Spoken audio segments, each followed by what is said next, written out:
我的小卖部花1块钱买了1整盒假水泥。巧了，我也只花了1元钱，在网上买了2大瓶假水泥呢。我的假水泥颜色多，比你的好看。我的假水泥容量大，比你的好玩。那你敢不敢和我来一场假水混泥大 PK， 让粉丝们说谁的假水泥更好玩？好啊，比正比，认为我能赢的打面面必胜。认为我能赢的打1。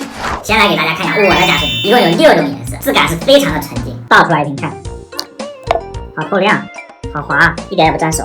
下去，再来一瓶。现在开始加蓝色，懂。再来加紫色，紫色全部加进去，哇，好漂亮。再来加绿色，全部加进去。现在开始加黄色，全部加进去。现在开始加橙色。现在假水已经加完了，从上面看还是挺好看的，从侧面看也是很漂亮，很梦幻的感觉。哇，感觉我这个颜值爆表了，好好玩，咚，像极光一样，好漂亮。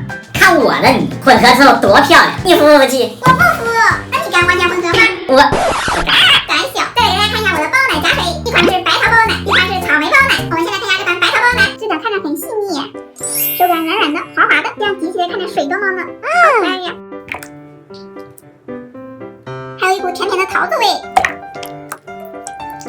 这个手感玩的真不错，就是没有拉伸性。再来看一下这款草莓的，哇，粉粉的好好看，它们两个手感是一样的，直接倒出来吧。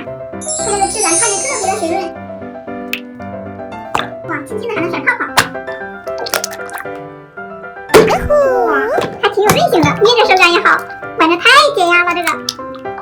再把它们两个都在一起，哇，我的现在就这种粉白的晕染，看着也不错哦。下面开始混合，哇，感觉它们也很难相容的。我的混合之后变成那种很甜美的糖果色，我的假水混完，一解压就少女心。我的假水混完，颜色非常的梦幻，